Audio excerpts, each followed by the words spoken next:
Assalamualaikum warahmatullahi wabarakatuh. Bismillah, alhamdulillah, wassalatu wassalamu ala rasulillah wa ala alihi wa sahbihi wa mawala amma ba'du. Profil yang dibentuk ini adalah untuk mensosialisasikan Pondok Lirboyo sehingga akan lebih dipahami dan dikenal oleh masyarakat dan simpatisan Pondok Pesantren Lirboyo.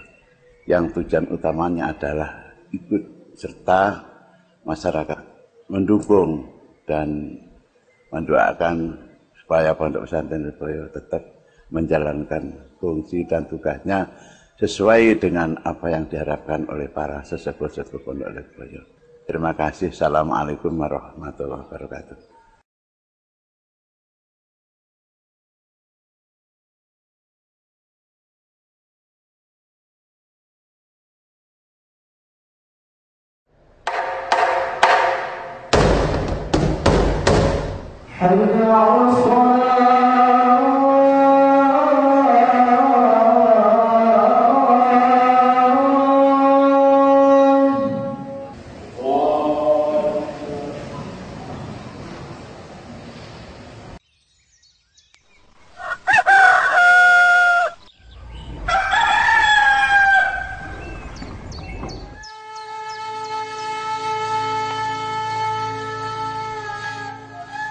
Selamat datang di Pondok Pesantren Lirboyo Kediri. Sebuah pesantren yang telah berhasil mempertahankan pendidikan salafnya hingga di usianya yang ke-100 tahun.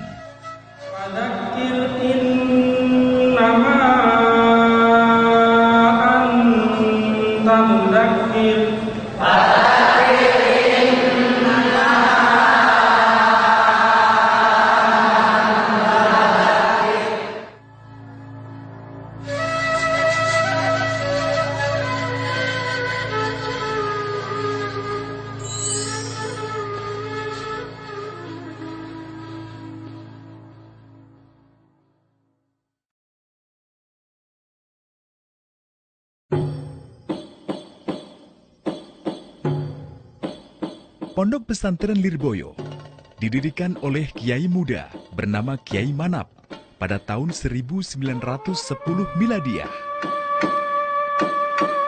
Pondok Pesantren Lirboyo terletak kurang lebih 2,5 km arah barat laut Masjid Agung Kota Kediri. Lirboyo adalah suatu nama kampung sebenarnya itu. Kemudian nama kampung Lirboyo dinamakan Pondok Pesantren Lirboyo, dibuat nama Pondok Pesantren. Pondok Pesantren Lirboyo ini didirikan kurang lebih tahun 1910. Kiai Manap, yang kemudian lebih dikenal dengan nama Kiai Haji Abdul Karim ini, lahir pada tahun 1856 dan wafat pada tahun 1954. Nama beliau akhirnya diabadikan sebagai nama jalan di mana pesantren ini berdiri, yaitu di Jalan Kiai Haji Abdul Karim, Desa Lirboyo, Kecamatan Mojoroto, Kota Kediri, Provinsi Jawa Timur. Sebelum adanya pondok pesantren, Desa Lirboyo merupakan tanah wingit dan juga dikenal sebagai sarang perampok. Lirboyo itu masih gelap gulita, belum ada apa-apa. Namun, setelah kedatangan Kiai Haji Abdul Karim dan beberapa santri beliau, Lirboyo tampak bersinar, bagaikan intan di tengah lumpur yang banyak dicari. Asalnya begini, Mbah Abdul Karim sedangnya mondok di Bangkalan, ini oleh Mbah Kiai Khalil disuruh pulang. Kang ilmu kowe entek, kowe mulia. Maka beliau bertekad untuk mondok di tempatnya Mbah Kiai Hasyim. Itu selama kurang lebih 5 tahun di Tebireng. Setelah di Tebireng, yang namanya Mbah Kiai Soleh Banjarmati, setelah beliau berziarah ke Madura, beliau bincang-bincang kalau Kiai Soleh itu punya putri yang sudah masanya berumah tangga oleh Mbah Kiai Khalil. Oh iya Kang, Enek santri saiki kira-kira nek Tebireng nggone Kiai Hasim. Wis kono paranono PN mantu nek cocok. Akhirnya Mbah Kiai Soleh datang ke Tebireng, nanyakan mana Kiai mantu saya. Tunjukkan Mbah Kiai Abdul Karim, akhirnya diakati langsung. Dan Mbah Kiai diboyong ke Banjarmati, kalau tidak salah itu bersama dengan 4 santri, kalau tidak salah. Lah, Kiai Soleh itu berkali-kali didatangi oleh kepala desa Lirboyo. Yang kepala desa Lirboyo itu adalah ditugas dari Keraton Solo. Mbok iya to Kiai nek jenengan niku nggadah putra-putra napa santri-santri dipun salapaken teng Lirboyo. Mangke kersane ngisi. Lirboyo kersane ngaos. Akhirnya oleh Mbah Kiai didatangi di Istikharoi. Diambil alih tanahnya. Kemudian tanahnya dibau. Baunya kok wangi. Akhirnya walaupun belum ada apa-apa di sini, akhirnya Mbah Kiai Abdul Karim dibuatkan gubuk. Besoknya Mbah Kiai Abdul Karim dibawa sini dengan diberikan nasi itu sak ceting dengan lauk-lauknya sak cukupnya. Kemudian 3 hari mbahnya disusulkan ke sini. Mbah Manap waktu itu sudah ada santri yang ikut ngaji di sana. Kalau tidak 2 ya 4. Nah, mulai saat itulah Lirboyo dimulai seperti itu. Mbah Abdul Karim pertama kali berada di Lirboyo itu memang betul-betul berjuang mati-matian. Terutama dengan sendirian Mbah Abdul Karim itu. Jadi demikian cerita berdirinya Pondok Pesantren Lirboyo. Pembelajaran di Pondok Pesantren Lirboyo bermula dari sistem pembelajaran yang sederhana, berupa pengajian sorokan, din dalem, dan masjid yang sederhana pula. Namun ternyata mampu menghasilkan santri-santri yang militan dan berkualitas yang mengundang kekaguman masyarakat. Terus berjalan dengan pakai pengajian saja. Jadi Mbah Kiai waktu itu belum ada sekolah, jadi pengajian dengan mempergiat riyadhah kalau malam dan diajar akhlakul karimah sampai syariat pada waktu siang diberikan kepada semua para santri.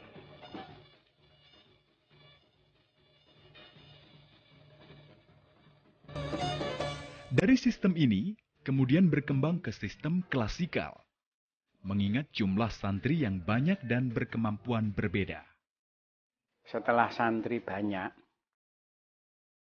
sebagian daripada santri itu berpikir, kalau santri yang sekian banyaknya itu semua hanya mengandalkan ngaji kepada Mbah Kiai, padahal banyak santri yang masih kecil yang belum bisa membaca, kalau ikut ngaji Mbah Kiai nggak nutut.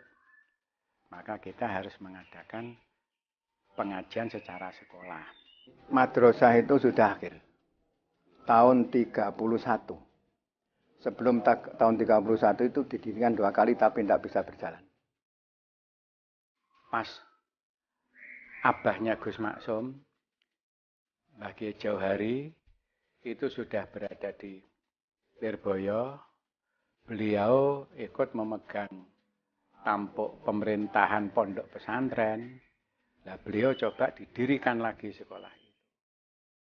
Akhirnya didirikan lagi sekolah, berjalan beberapa bulan, kebetulan pas ada santri dari Lirboyo yang dari Tebireng, yang beliau pindah ke Lirboyo ngaji di sana yang bernama Kiai Fakih. Akhirnya pada tahun 31, ini saya datang sini kepada Mbah Kiai Fakih. Mbah Kiai Fakih tamat dari Tebireng.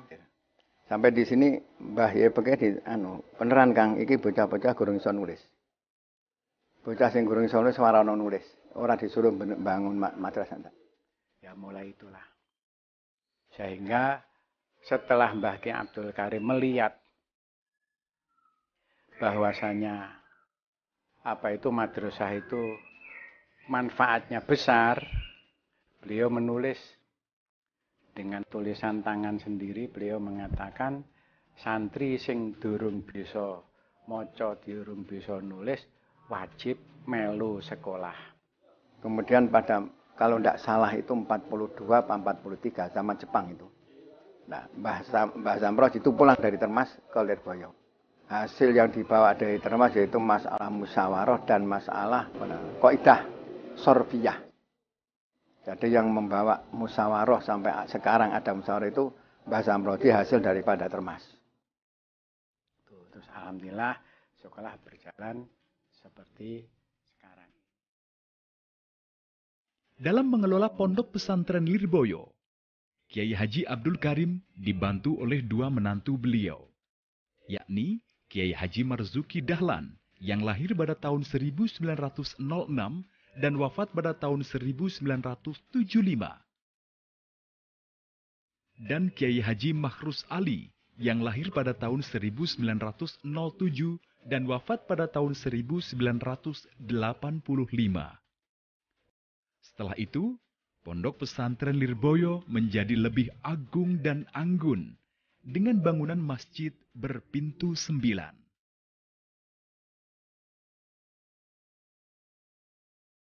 Sarana belajar dan kamar santri yang semula sederhana mulai diatur lebih representatif, sehingga membantu santri secara psikologis dalam mengembangkan talenta untuk ditumbuh kembangkan lebih maju.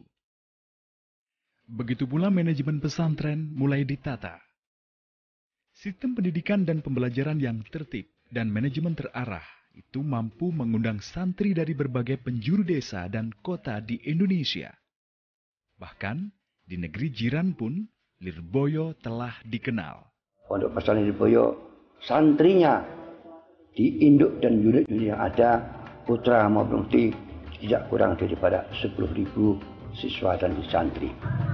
Dari berbagai penjuru tanah air Indonesia yang ada, Sumatera, Sulawesi, Kalimantan, dan Irian Jaya, banyak. Bahkan sekarang ini pun juga ada puluhan anak-anak yang dari Malaysia belajar di Pondok Pesantren Lirboyo. Kegiatan santri tidak hanya mengaji dan bersekolah di Madrasah Hidayatul Muqtadiin saja, tetapi juga ditambah kegiatan ekstra untuk memberi bekal santri ketika mereka kembali ke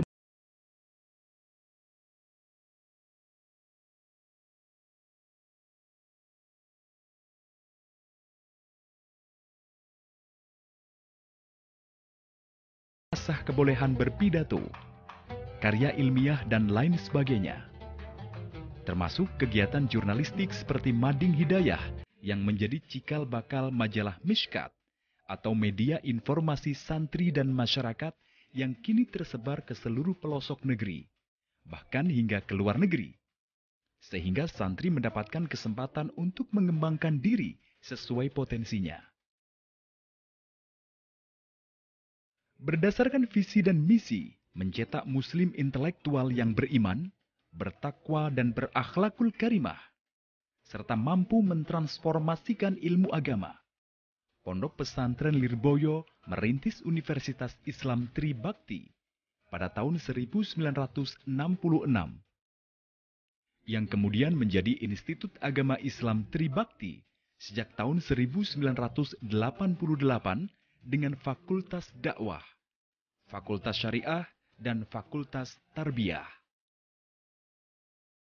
Memperhatikan kebutuhan masyarakat yang memerlukan bimbingan dan rujukan dalam bidang agama, Pondok Pesantren Lirboyo membahas masalah-masalah kemasyarakatan secara tuntas.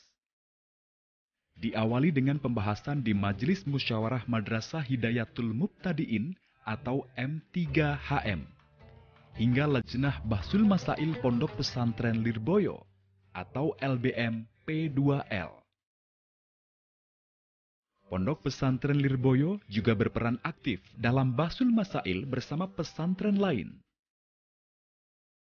Hasil Bahsul Masail itu kemudian disampaikan melalui lembaga dakwah Ittihadul Muballighin secara langsung ke masyarakat maupun melalui media massa, di antaranya bekerja sama dengan portal berita, televisi, dan radio. Kita masuk ke fatwa haram mengenai pelurusan atau rebonding rambut nih Pak. Rebonding. Ya, sebenarnya apa sih yang mendasari hal ini menjadi haram begitu Pak? Jadi yang mendasari haram karena menyerupai dengan orang-orang fasik yang itu bukan budaya orang Islam, bukan budaya kita, yang kita perlu untuk membuat pagar dari golongan kita untuk tidak menyamai kepada budaya-budaya yang dilakukan oleh mereka. Ya, wah itu sudah lama sebetulnya. Sudah lama, cuma zaman Mbah Abdul Karim sudah ada, zaman Mbah Maros sudah ada, Mbah Maros sudah ada. Cuma pada waktu itu tidak dirintis yang begitu ya bermanfaat. Akhir-akhir ini saja, karena masanya sudah seperti itu ya, dikoordinir dan dirintis dengan cara yang baik. Jadi sekarang disebut Safar Ramadan atau Ittihadul Mubalighin sekarang disebutkan. Ini dikirim oleh masyarakat. Sampai sekarang masih berlaku dan terus tiap tahunnya tidak kurang yang dikirimkan ke daerah yang diperlukan tidak kurang dari 1.000 santri. Beberapa tahun kemudian, berdiri Pondok Unit yang turut membantu mensukseskan program pembelajaran di Pondok Induk. Diawali berdirinya Pondok Pesantren Haji Mahrus atau HM pada tahun 1952.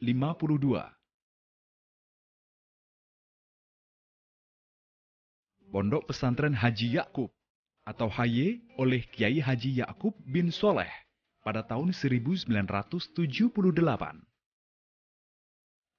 Pondok Pesantren Putri Hidayatul Mubtadiat oleh Kiai Haji Muhammad Anwar Mansur pada tahun 1985.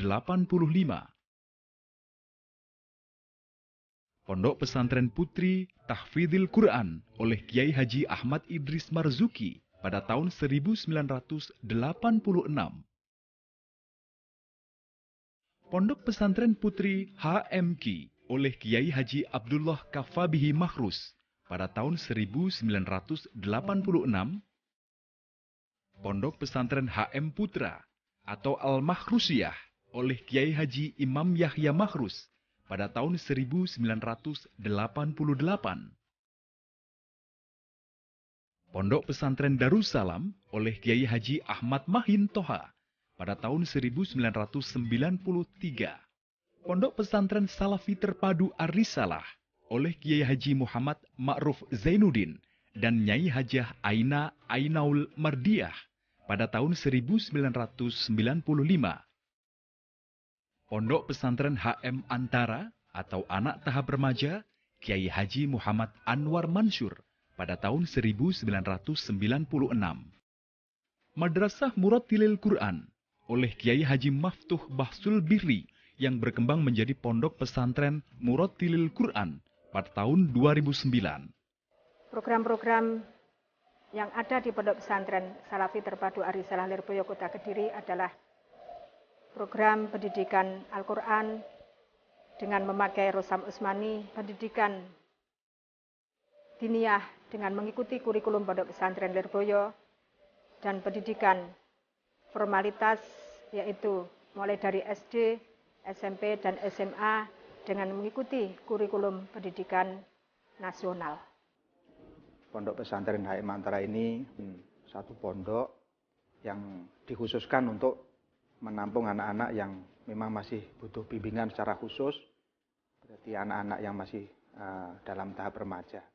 Untuk usia kita tidak membatasi penekanan pendidikan anak-anak ini, terutama di dalam bidang masalah bacaan Al-Quran dan akhlak.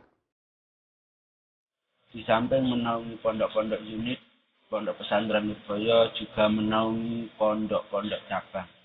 Di antaranya yang pertama adalah Pondok Pesantren Lirboyo Cabang Pagung, Kecamatan Semen, Kabupaten Kediri, yang berdiri pada tahun 1989 Masehi. Yang kedua, Pondok Pesantren Lirboyo Cabang Sedayu, Kecamatan Turen, Kabupaten Malang, yang berdiri tahun 1997.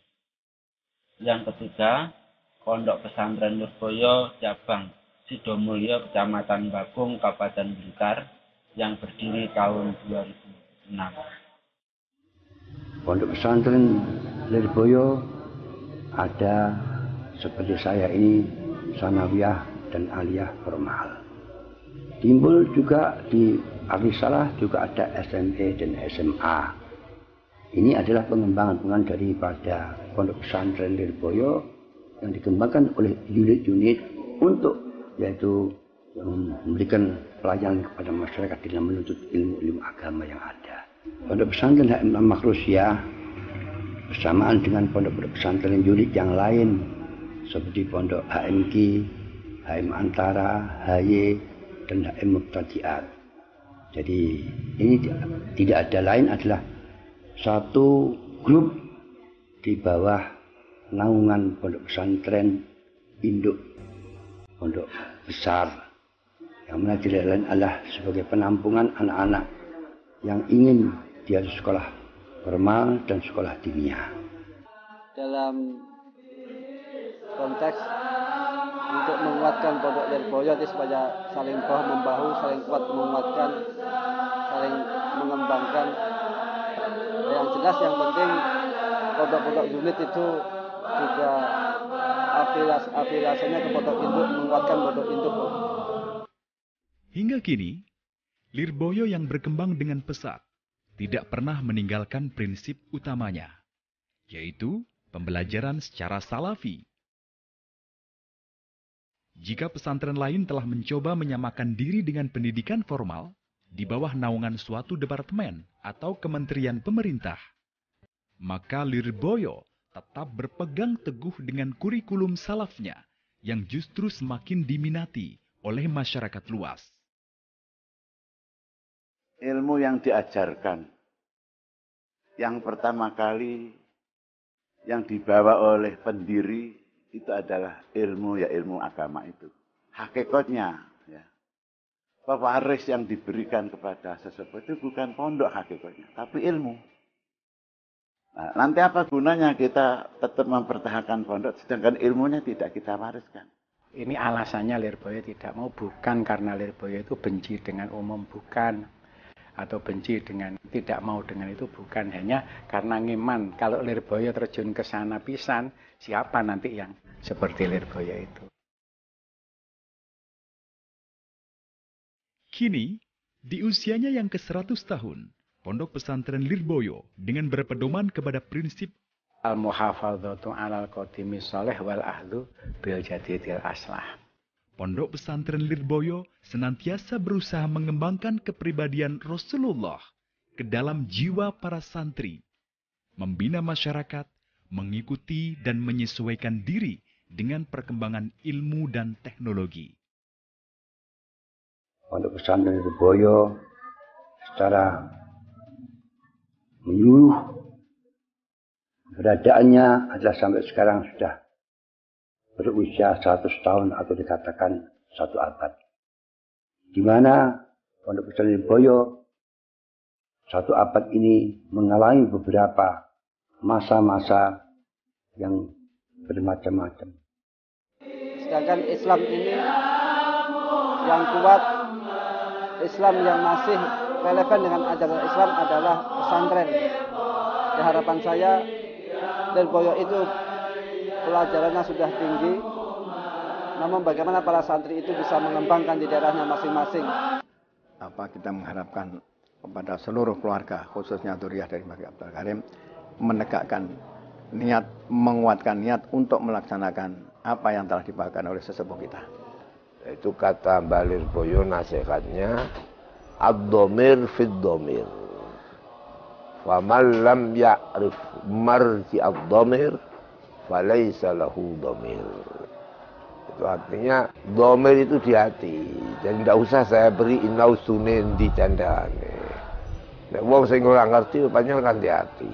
Jadi tidak perlu kita jadi orang alim. Ini ijtihad Mbah Lirboyo pertama kali dhamir isyarah itu harus dimengerti. Dan pengertian yang langsung dari Allah. Alhamdulillah kami ikut serta bersyukur yang sangat dalam bahwa Lirboyo betul-betul diberi panjang umur ya oleh Allah Subhanahu wa taala sampai bisa melewati usia 1 abad. Mudah-mudahan ini akan membawa manfaat betul, berkah betul masa depan untuk Pondok Lirboyo.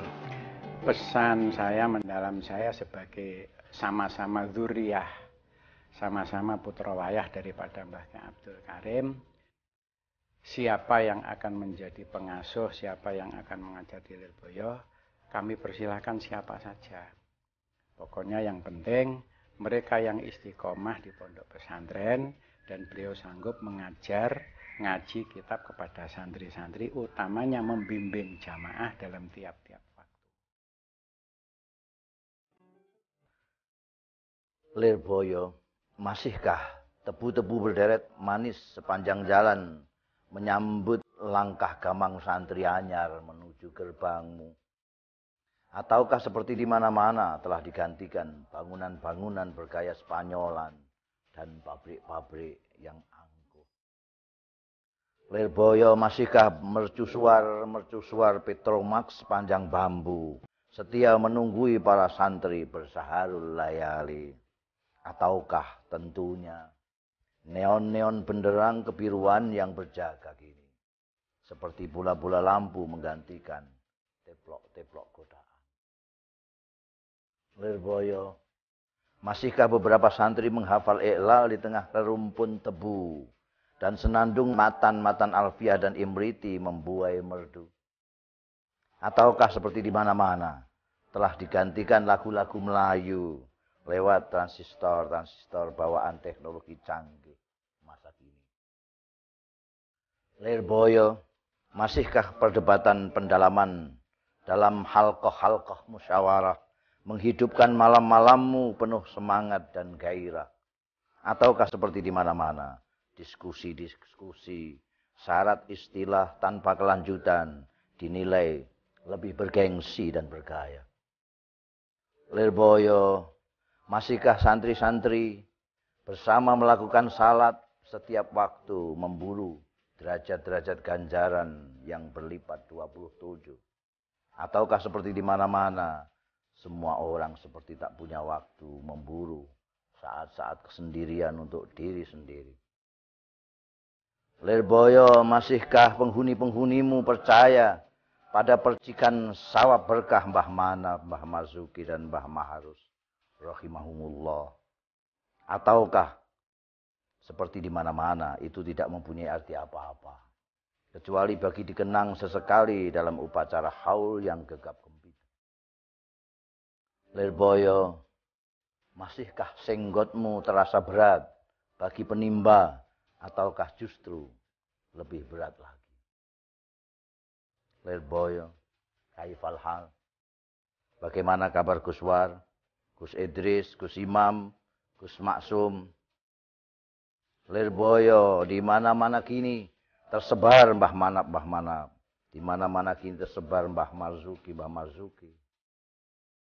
Di mana-mana kini tersebar Mbah Mahrus. Mereka lah yang meski dalam ukuran yang lebih kecil, ketika di sini mampu mengalahkan senggotmu. Lirboyo, bagaimana di sini? Lirboyo, aku rindu kau.